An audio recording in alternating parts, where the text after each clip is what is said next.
सांझ का दर्द। पिता की आखिरी इच्छा सुनकर बेटों के होश उड़ गए। सुधा को मरे आज 5 दिन हो चुके थे, लेकिन अजय और विजय अभी घर नहीं पहुंचे थे। खेत की मेड़ पर बैठा कैलाश बार बार यही सोचकर दुखी हो जाता कि सुधा के बगैर वह आगे की जिंदगी अब कैसे काटेगा। सुधा थी तो कम से कम किसी अपने के होने की तसल्ली तो रहती थी, वरना दो बेटों के होते हुए भी वह बेसहारा ही था। उसके मन में बार बार यही प्रश्न कौंध रहे थे, बच्चे इस उम्र में अपने माँ बाप से दूरियां क्यों बना लेते हैं, क्यों उन्हें कष्ट भोगने के लिए अकेला छोड़ देते हैं। बड़े होकर अपने ही बच्चे इतने स्वार्थी और पत्थर दिल कैसे हो जाते हैं। कैलाश की आंखें लाल थीं। दुखों की मार ने कैलाश की आंखों के पानी को पहले ही वसूल लिया था। ऐसा प्रतीत होता था मानो इनसे अभी लहू की बूंदें टपकने लग पड़ेंगी। सुधा ने तो कभी उन्हें जरा से भी दुख तकलीफ का एहसास तक न होने दिया। फिर वे उनकी अंतिम यात्रा में क्यों नहीं आए, जिनकी गलती के लिए सुधा लोगों के सामने शर्मिंदा होती रही। उनकी इच्छा को जुबान पर आने से पहले ही पूरा कर देती। दोनों के लिए कभी उसकी ममता में जरा भी कमी ना आई। वही लड़के उसके बीमार होने पर तो क्या, अंतिम विदाई पर भी उन्हें समय की कमी खली। अजय ने तो टेलीफोन पर बीमार माँ के पास न पहुँचने की अपनी मजबूरी पहले ही बयां कर रखी थी। उसे बीमार माँ से ज़्यादा इस वक्त कंपनी के फायदे के लिए विदेश यात्रा सही लग रही थी। रही बात छोटे लड़के विजय की, उसने भी चिट्ठी में साफ लिख रखा था, पिताजी, मेरे पास इस वक्त छुट्टियां बिल्कुल भी नहीं हैं। जो थोड़ी बहुत शेष हैं उन्हें मैं 2-3 महीने बाद बनने वाले अपने नए मकान के लिए खर्च करूंगा। मैं नहीं आ पाऊंगा।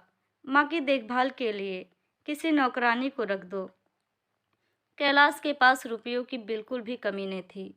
वह चाहता तो कई नौकर रख सकता था, लेकिन इस वक्त उसे किसी पराये से ज़्यादा अपने की ज़रूरत थी।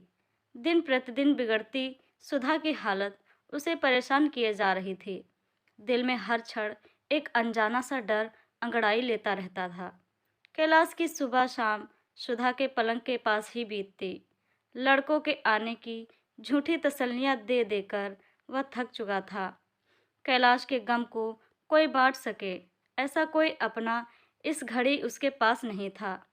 सुधा अंतिम सांस तक अपने बच्चों, बहुओं और पोते पोतियों की एक झलक पाने के लिए तरसती रही।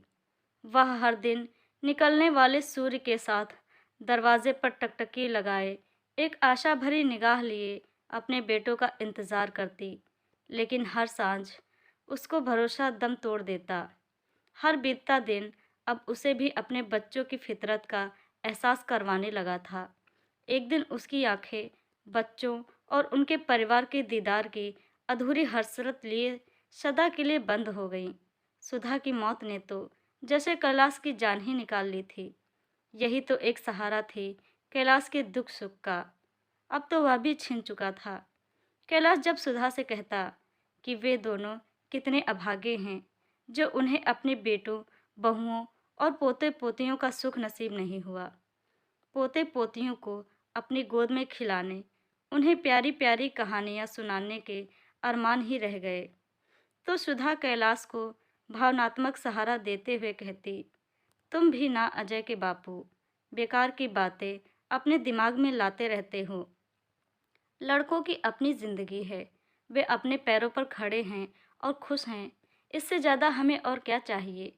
हमें उनकी खुशियों में ही अपनी खुशियों को तलाशना चाहिए। वे कार्य में व्यस्त रहते होंगे। जबरदस्ती गांव बुलाकर क्यों हम उनकी तरक्की में बाधा डालें। जिनके भाग्य में जितना लिखा है वह उसे मिलकर ही रहता है अजय के बापू। शायद हमारे भाग्य में अपने बच्चों का सुख इतना ही था। हम बेकार में ही उनके आने की उम्मीद पाले रहते हैं। उनकी दुनिया में अब उनके अपने बीवी बच्चे और शहर के उच्च शिक्षा प्राप्त सभ्य लोग हैं। उनकी दुनिया में हमारा कोई स्थान नहीं। ऐसी परिस्थिति में एक दूसरे से लिपटकर रोने के सिवाय कैलाश और सुधा के पास कोई चारा नहीं रह जाता था। जब पिछले वर्ष अजय और विजय गांव आए थे, तो कैलाश और सुधा ने उनके साथ चलने का जिक्र किया था। अजय ने बात को टालते हुए कह दिया था कि पिताजी, इस बुढ़ापे में शहर का प्रदूषण भरा वातावरण आपकी सेहत के लिए वैसे भी अच्छा नहीं है। गांव का स्वच्छ और प्रदूषित रहित वातावरण ही आप दोनों के स्वास्थ्य के लिए बेहतर रहेगा। कैलाश ने उसी दिन ही दोनों लड़कों के मन को टटोल लिया था। उसे मन ही मन एहसास हो रहा था कि दोनों लड़कों के सहारे की उम्मीद रखना बेकार है। ऐसी स्थिति में उसे सुधा का सहारा ही बहुत था, लेकिन अब तो वह भी उससे छिन चुका था। अपने गाल को हथेली पर टिकाए मेड़ पर बैठे उदास कैलाश को अतीत में झांकना किसी पैने दर्द की अनुभूति करा रहा था। आंखों से टपकते खारे पानी ने हथेली और गाल में चिपचिपाहट पैदा कर दी थी। दोनों लड़कों को 5 दिन पहले ही सुधा की मृत्यु की खबर भिजवाई जा चुकी थी, लेकिन अभी तक दोनों का कोई अता पता नहीं था। इस दुख की घड़ी में कैलाश का कोई भी अपना साथ न था। इस 5 दिन के अंतराल में कैलाश ने एक एक पल किस तरह से काटा, यह कैलाश की हालत साफ बयान कर रही थी। कैलाश ने अपनी गर्दन थोड़ी ऊपर उठाई तो उसकी नज़र दोनों गांव के बीच बहने वाली नदी में नवनिर्मित पुल से फिसलती हुई दूसरे गांव में स्थित उस जर्जर खंडहर लकड़ी के मकान से जा टकराई, जो उपेक्षित सा महसूस कर रहा था। यही वह मकान था जहां सुधा का बचपन बीता। इसे बूढ़े मकान में पहली बार सुधा और कैलाश की मुलाकात हुई थी। कैलाश अपने इस अतीत में झांकना सुखद एहसास की अनुभूति कर रहा था। कितनी रौनक थी तब इस मकान में। सुधा और कैलाश के घर वालों की खूब बनती थी। कैलाश और सुधा साथ साथ स्कूल में 5 तक पढ़े। दोनों ही परिवारों ने कैलाश और सुधा के विवाह को बचपन में ही हरी झंडी दिखा दी थी। गांव के बीच से होकर जाने वाली सड़क पर शाम की बस की चिलचिलाती जोर की ब्रेक ने कैलाश के ख्यालों को विराम लगा दिया था। एक आशा भरी निगाह से कैलाश ने बस की ओर देखा, लेकिन लड़के इस बस में भी न आए थे। कैलाश की हिलोरो खाती गर्दन जब वापस मुड़ी तो कैलाश के चेहरे पर पहले से ज्यादा चिंता की रेखाएं और निराशा के भाव उफान मार रहे थे। गम के अथाह सागर में घिरे कैलाश ने एक नज़र आसमान पर दौड़ाई तो सूर्य क्षितिज की खाई में आधा समा चुका था। उसे विश्वास का एक और पहलू आज दम तोड़ चुका था। कैलाश ने कांपते हाथों से मेड़ पर एक और रखी अपनी छड़ी को उठाया और धीरे धीरे खड़ा हो गया। घर की ओर बढ़ते कैलाश के कदम कुछ दूरी पर जाकर ठिठक गए। उसकी हिलोरे खाती गर्दन ने एक बार फिर सड़क का मुआयना किया, लेकिन दूर दूर तक सन्नाटा पसरा था। अंधेरा हो चला था। कैलाश की कांपती टांगे धीरे धीरे फिर से घर की राह तकने लग पड़ी थी। कुछ दिन बाद जब अजय और विजय गांव पहुंचे तो गांव में चारों तरफ खामोशी छाई थी। खेतों पर भी कहीं बैल नजर नहीं आ रहे थे। आज चौपाल भी खाली था। जैसे ही दोनों घर पहुंचे तो घर के आंगन में मौजूद लोगों की भीड़ को देखा। वे आगे पहुंचे तो उन्होंने देखा सफ़ेद कफन में ढकी कैलाश की लाश को अंतिम यात्रा के लिए तैयार किया जा रहा था। दोनों लड़कों को देखते ही गांव वालों ने बीच खुसर फुसर शुरू हो गई। इससे पहले कि अजय और विजय कुछ कह पूछते, कैलाश का पड़ोसी उन्हें एक चिट्ठी पकड़ाते हुए बोला, अवश्य पढ़ लें। चिट्ठी हाथ में थामते हुए पड़ोसी ने एक अजीब सी घूरती निगाह दोनों पर डाली। अजय और विजय एक अजीब सी कसमकस में थे। सभी गांव वालों की घूरती और क्रोधित नज़रों का सामना कर पाना उनके लिए मुश्किल हो रहा था। अजय के आंख के इशारे पर विजय भी उसके पीछे पीछे घर के एक कोने में पहुंच गया। चिट्ठी में लिखी बातें जानने के इरादे से अजय ने चिट्ठी को खोला। कैलाश ने टूटे फूटे शब्दों में लिखा था, मेरे प्यारे बच्चों, सदा खुश रहना। शायद जब तक तुम घर पहुंचो मैं ना रहूं। सुधा के जाने के बाद वैसे भी इस शरीर में अब और जीने की ताकत नहीं बची है। एक वही तो अपनी थी मेरी, जो ताउम्र हर सुख दुख में मेरी बराबर की हिस्सेदार रही। तुम दोनों तो अपने होते हुए भी पराये हो गए, न जाने क्यों। आज तक इस बात को समझ नहीं पाया हूँ। सुधा तुम्हारी एक झलक पाने की आस लिए अंतिम सांस तक दरवाजे पर टकटकी लगाए तुम्हारा इंतजार करती रही, लेकिन तुम न आए। शायद उस वक्त तुम्हारा स्वार्थ तुम्हें पुकार रहा था। तुम्हारे लिए माँ से ज़्यादा जरूरी अन्य काम थे। अपनी बीमार माँ का हाल चाल पूछना तो दूर, उनके अंतिम संस्कार के लिए भी तुम्हारे पास समय का अभाव रहा।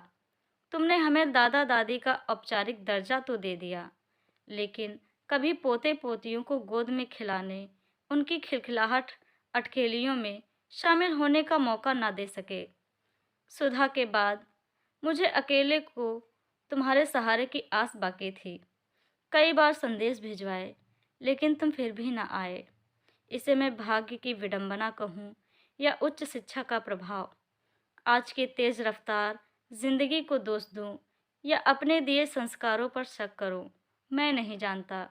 शायद तुम हम दोनों के चेहरे झुर्रियों से ढके होने के कारण उनमें उभरे दुखों के भावों को ठीक ढंग से पढ़ नहीं पाए होंगे। पत्र को पढ़ते पढ़ते बीच बीच में अजय को रुकना पड़ रहा था। कैलाश की आंखों से झरे आंसुओं ने कुछ शब्दों को फीका कर दिया था। अजय ने चिट्ठी को आगे पढ़ना शुरू किया। बच्चों, मैं एक बात समझा देना जरूरी समझता हूँ। मैंने सारी जमीन और यह मकान वृद्धाश्रम को दान कर दिया है। हो सके तो मुझे माफ़ करना।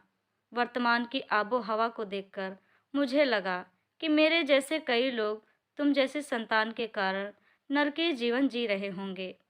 कम से कम उन्हें और कष्टों से ना गुजरना पड़े, इसलिए यह कदम उठाने पर मजबूर हुआ। इस कार्य से आज मेरे दिल को पूर्ण शांति और संतुष्टि की अनुभूति हो रही है।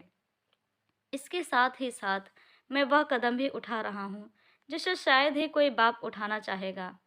मैं सामाजिक परंपरा को दरकिनार कर तुमसे मुखाग्र का हक छीन रहा हूँ। वह इसलिए क्योंकि तुम तो मुझे कब का दुख और अकेलेपन की आग में जला चुके हो।